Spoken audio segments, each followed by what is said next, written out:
Question number 65 से start करेंगे। और ये RS अग्रवाल बुक चल रही है, इसका हम सॉल्यूशन करा रहे हैं और प्रतियोगी परीक्षाओं के लिए बहुत महत्वपूर्ण है ये पुस्तक, RS अग्रवाल बुक्स। इसका पहला चैप्टर चल रहा है नंबर सिस्टम। उसकी हमने कुछ वीडियो अपलोड कर दी गई हैं नेट पर, यूट्यूब पर।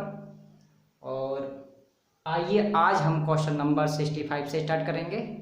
तो दोस्तों देखते हैं 65 क्वेश्चन क्या कहा गया है। तो 65 में कहा गया है कि 4456 में छोटी से छोटी क्या संख्या जोड़ी जाए कि योगफल 6 से पूर्णतः विभक्त हो जाए।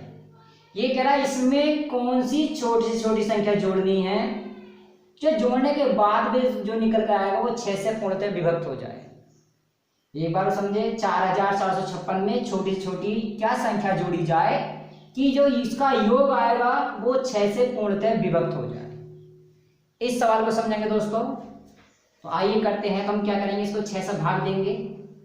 हमने 6 से भाग दिया इसको 4456 को 6 से भाग देंगे। 6 सत्ते 42, 2 बचेगा, 5 उतारा, 6 चौक 24 और 1 बचा, उतार लिया 6, 6 दूनी 12, 6 तिया 18, 6 दूनी 12, बचेगा कितना 4। अब खुद समझो दोस्तों, अगर ये 4 ना होता, ये 4 शेष ना होता तो ये सवाल 6 से विभाजित हो जाता।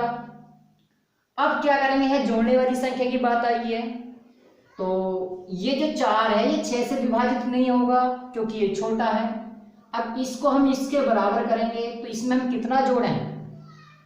यदि मैं इसमें बच्चों 2 जोड़ देता हूं तो ये आ जाएगा 6, और जो 6 है वो 6 से विभाजित हो जाएगा। यानी कि हम शेष में 2 जोड़ देते हैं तो ये 6 हो जाएगा, और जो 6 है वो 6 से ही विभाजित हो जाएगा पूरा पूरा, तो कोई शेष नहीं बचेगा। तो जोड़ने वाली संख्या क्या दिखाई देगी, वो 2 दिखाई देगी। तो हम 2 को कहाँ जोड़ेंगे, इसी संख्या में जोड़ेंगे। कहाँ जोड़ेंगे, इसी संख्या में। तो देखिए जोड़ने वाली संख्या, हमने लिखा जोड़ने वाली संख्या। अब जोड़ने वाली संख्या, तो जोड़ने वाली संख्या का पता लगाना तो हम ऐसे भी लिख सकते हैं कि भाजक माइनस शेषफल, इनके अंतर को जोड़ देते हैं संख्या में। भाजक माइनस शेषफल, भाजक कितना है 6 और शेषफल कितना है। और यहाँ पर क्या करना है, हमें इसमें क्या करना है, इसमें देखेंगे शेषफल कितना है। शेषफल 4 बचा था, यानी कि जोड़ने वाली संख्या कितनी आ जाएगी, 2 आ जाएगी। ये दोस्तों सवाल का आंसर समझ में आया होगा, क्वेश्चन समझ में आया होगा। और आइए क्वेश्चन नंबर 66 देखते हैं। तो 66 को भी लिख लेते हैं पहले। 66 क्वेश्चन नंबर,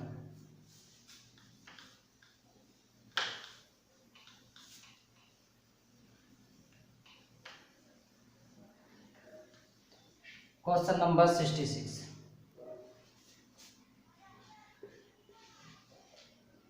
ये कहा कि 9217 की समीपतम कौन सी संख्या है जो 88 से पूर्णतः विभक्त हो।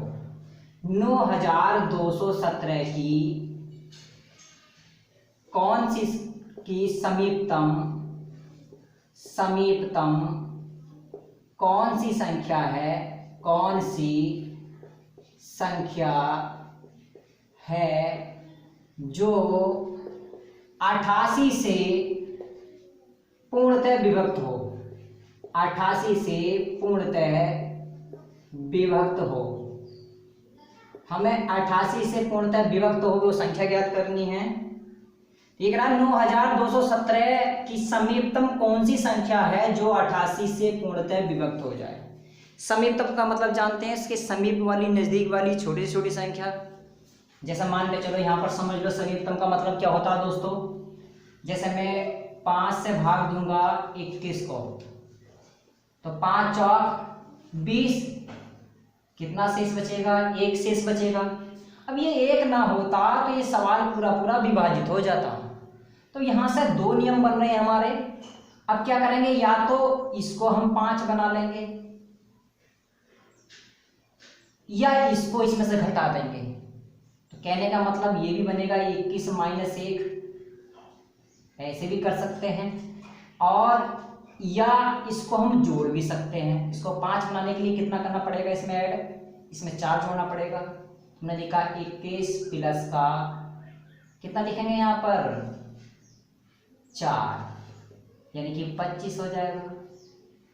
तो यहाँ पर देखो, जो समीकरण का मतलब होता है छोटी छोटी संख्या, तो क्रिया क्या हो रही है, छोटी छोटी घटाया जा रहा है, ये जोड़ा जा रहा है, तो छोटा मान क्या है, घटाने वाला। हम छोटी समीकरण का मतलब होता है छोटी छोटी संख्या, हम जोड़ने पर भी और घटाने पर भी दोनों बेस पर कर सकते हैं। लेकिन ये ध्यान रखना है कि समीकरण का मतलब होता है छोटी से छोटी संख्या की क्रिया करना।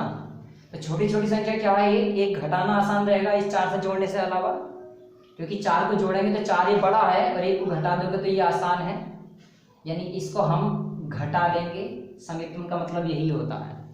आइए क्वेश्चन नंबर 66 को देखते हैं। हम 66 में क्या करेंगे, 9217 की समीकरण कौन सी संख्या है जो 88 से पूर्णतः विभक्त हो। हम 88 से इसको भाग देंगे, 88 से हमने भाग दिया 9217, तो 88 का 88 घटाएंगे 12 में 60 जाएगा 4, 1 उतार लिया।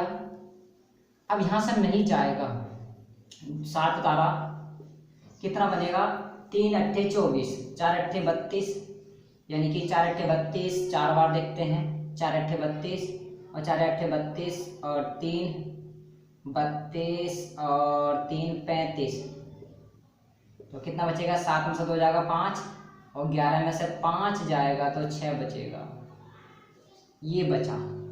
अब खुद सोचो बच्चों कि ये 65 ना होता तो ये सवाल पूरा पूरा विभाजित हो जाता है 88 से। आप क्या कह रहा है कि समीपतम संख्या ज्ञात करनी है। अब यहां से सोचो यदि 65 को इसमें से घटा दिया जाता है तो ये 88 से सवाल पूरा पूरा विभाजित हो जाएगा, और यदि इसको ही 88 बना दिया जाए, अब इसको 88 बनाने के लिए हम क्या करेंगे, हम ये देखेंगे कि इसमें दोनों में अंतर कितना है, उस अंतर को हम यहाँ जोड़ देते हैं, तो वही पता चल जाता है कि समीपतम संख्या कौन सी होगी उसको बनाने के लिए। तो आइए चलते हैं। तो मैंने क्या काम करा, यहाँ पर कह रहा है कौन सी संख्या है, कौन सी संख्या है जो 88 से पूर्णतः विभाजित हो जाए। तो समीपतम संख्या कहाँ है, तो मैंने लिखा समीपतम संख्या बराबर।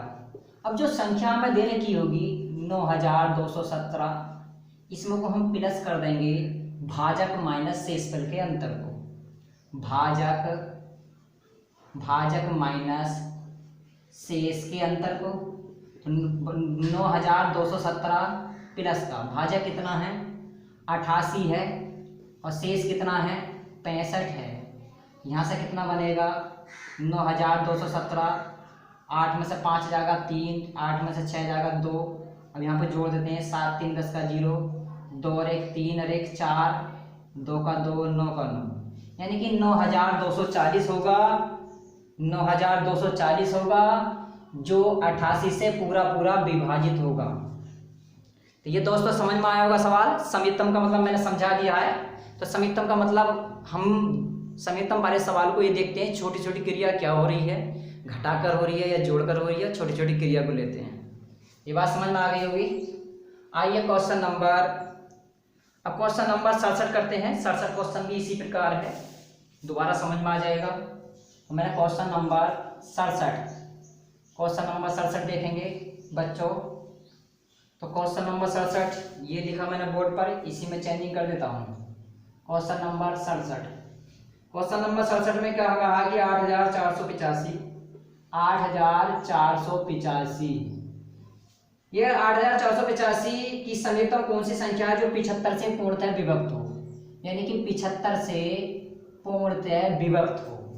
यहाँ भी समीपतम वाला केस है बच्चों, समीपतम वाला है, इसको समझेंगे ढंग से। तो हम क्या करेंगे, इस 75 से इसको भाग देंगे। तो हमने 75 से इसको भाग दिया 8485 को, तो 75 इकान 75 घटाएंगे 14 में से 5 जाएगा 9 बचेगा, 8 डाल देंगे, 75 इकान 75 घटाएंगे 8 में से 5 जाएगा 3, 9 में 7 जाएगा 2, आगे 5 उतारेंगे, कितनी बार जाएगा 3 बार जाएगा, 3 पंजे 15 और 3 सत्ते 21 और 1 22। अब यहाँ पर देखो 5 में से 5 जाएगा 0, 3 में से 2 जाएगा 1। अब ये सोचो, खुद सोचो, अगर ये 10 ना होता तो ये संख्या जो है वो 75 से विभाजित पूरी पूरी हो जाती। अब इसके लिए हम ये देखेंगे कि इसमें हमें जोड़ना पड़ेगा या घटाना पड़ेगा। समीकरण का मतलब ये होता है कि छोटी छोटी क्रिया क्या होगी, जोड़कर करनी पड़ेगी या घटाकर करनी पड़ेगी। अब ये खुद सोचो बच्चों, यदि मैं 10 घटा दूं यहां से तो ये संख्या 75 से विभाजित हो जाएगी। अगर मैं 8485 में से इस शेष को घटा देता हूं तो ये 75 से पूरी पूरी विभाजित हो जाएगी। अब यदि इसको मैं 65 जोड़ देता हूं तो 65 जोड़ना एक बड़ी बात है, इसलिए 10 को घटाना संयुक्तम कहलाया जाएगा, क्योंकि 65 बड़ी संख्या है और 10 छोटी संख्या है। हम क्या करेंगे, 10 को इसमें से हम घटा देते हैं, क्योंकि अगर ये मान देखो, अगर इसमें हम 65 जोड़ देते हैं बच्चों तो ये हो जाएगा कितना, 75। अब 75 से 75 कट जाएगा, तो जोड़ना तो एक बड़ा मान है, जोड़ने के लिए बड़े मान की आवश्यकता पड़ रही है और घटाने के लिए एक छोटे मान की आवश्यकता पड़ रही है। तो हम करने वाली जो क्रिया होगी वो 10 ही घटाया जाएगा, क्योंकि समीकरण का मतलब होता है छोटी छोटी क्रिया करना। तो हम घटाकर छोटी छोटी वैल्यू जो होती है उसको हम देख लेते हैं कि वो जोड़कर होगी या घटाकर होगी। तो जोड़कर देखते हैं, तो जोड़कर तो 65 जा रहा है, तो 65 एक बड़ी संख्या है, 10 जो है घटाया जा रहा है। अगर घटा देते हैं इसमें से तो ये सवाल पूरी पूरी विभाजित हो जाएगा। हम यहाँ से लिखेंगे समीपतम संख्या। हमने लिखा समीपतम संख्या, तो समीपतम संख्या 8485 में हम ये जो शेष है इसको हम घटा देते हैं, तो शेष घटा देते हैं। तो यहाँ पे चलते हैं 8485 माइनस 10, अब कितना बचेगा, 8475 बचेगा। ये आ गया आंसर बच्चों, 8475। तो ये समझ में आया होगा क्वेश्चन नंबर 67।